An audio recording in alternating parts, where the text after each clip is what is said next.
Hola a todos in Argentina. We're very pleased with how the growth has been around the world and how Argentinians have really taken up Game Pass as part of their entertainment lifestyle. The most amazing thing about the Latin American community is its diversity. And I mean that in the ways that you play. For instance, in Argentina, of course, mobile gaming is particularly important, but PC gaming is actually bigger than console gaming in Argentina.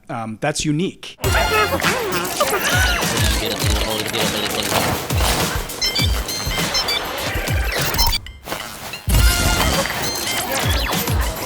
Bienvenidos, mi nombre es Lucas de Malditos Nerds-pr y estamos con Jerret West, CMO de Xbox. Gracias, Jerret. I'm going to ask you the first question. Mucho gusto, Lucas, y hola a todos en Argentina. Well, in Latin America, localized prices made it so a lot of people could get into gaming. But even more important than that is the service like Game Pass. What role does something like Game Pass take in marketing strategies for the region? It's a good question, and Game Pass provides some stability and discovery options for you in times where things are maybe a little bit of a roller coaster in terms of pricing. So, as you have with any subscription, you have the ability to discover many different types of games and try games before you have to purchase them. And that's what's amazing about Game Pass and with our value proposition around day and date titles being released from the first party side. So you have the ability to play Starfield or Lamplighters League or Sea of Stars, and you have so many things to discover, and you can stretch your finances so much further if that's the situation that you are in. So we're very pleased that Game Pass provides that option, for people around the world. And so it's been amazing, and you see Game Pass continuing to expand its catalog. And you also see Game Pass continuing to expand the ways that you can play. So PC Game Pass, of course, is in Argentina and is a big product for us.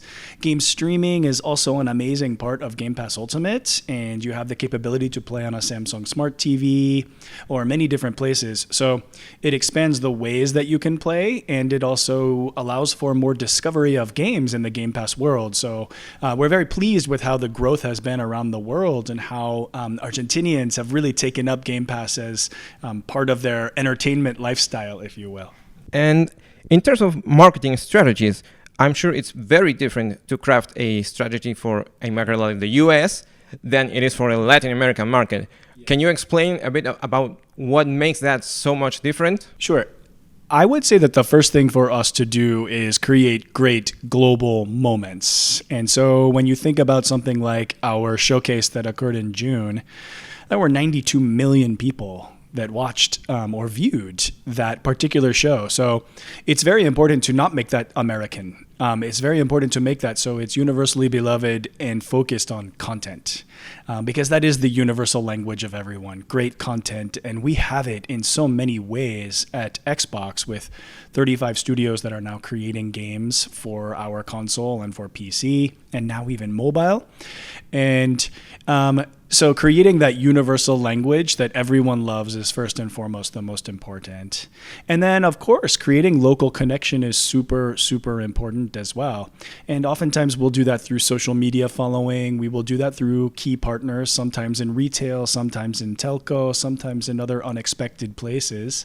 And then we have, of course, people in Argentina who really are understanding the pulse and situation and helping us to navigate and create campaigns in some instances specific to the country. So it really is like a layered cake, and you're thinking about each of them you have to treat with great care. Of course, the universal flavor of the cake, though, is content. And that content is also quite different for different types of games, right? So the Minecraft community is Argentinian, but it's also global. And you want to be able to make that suited to Minecraft's taste and needs. World of Warcraft or Call of Duty or Halo, they're all going to be different sorts of flavors. This is all within our bigger Xbox community.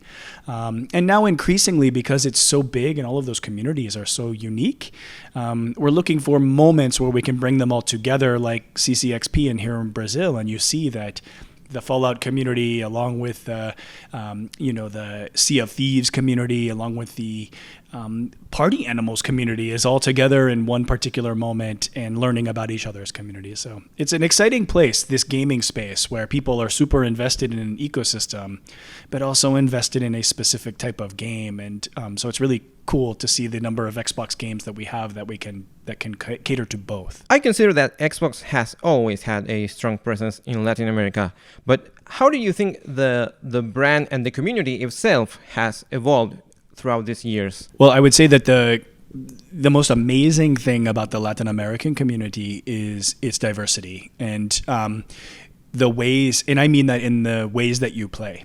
So, for instance, in Argentina, of course, mobile gaming is particularly important, but PC gaming is actually bigger than console gaming in Argentina.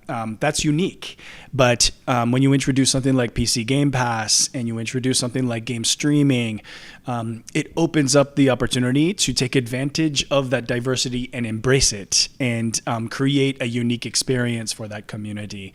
So, over the years, I would say that the community started with a specific flavor and idea around console, and it has grown into a number of different ways that people are playing gaming. And I think that Argentina is a great example of how people are embracing different types of ways to pay and ways to play.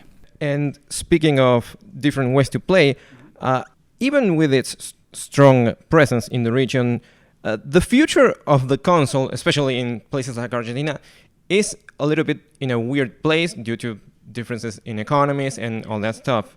How do you take that into account when creating strategies for our markets? Yes, as you've noted, it's difficult with price fluctuation to figure out the key unlock for something like the console. But for us from the beginning, we saw that we wanted to create two different types of consoles, both of them next gen and excellent technology that's going to last for many, many years. And we also wanted to arrange two different price points. So for us to perhaps be able to cater to the needs of different economic situations or different situations in any given family or person's life. So the important thing was to architect something that will last for many years. So when you are going to look at something like a Series S, you look at the value it's going to provide and the joy it's going to provide over the course of time. And when I look at our lineup of games that have already launched and are still coming, it's an incredible future that we have in front of us. So we want to create comfort that you can invest in the future with us and be comfortable that it's going to be there for a long time. And then also, if you look at the prior generation, you can see that Xbox One, people are still playing, and they're streaming next-gen games on it. They're playing Game Pass on it. So you also see that it's important to make it so that there's not a migration path that we force any particular person into. They can, in their own time, make wise economic decisions for their situation, and then we provide situations or offerings that make sense for that moment. Well, that's it. Thank you very much for your time, Jerret. It was a pleasure. So nice to meet you, Lucas. Gracias, malditos Infobae. Nos vemos en el próximo video.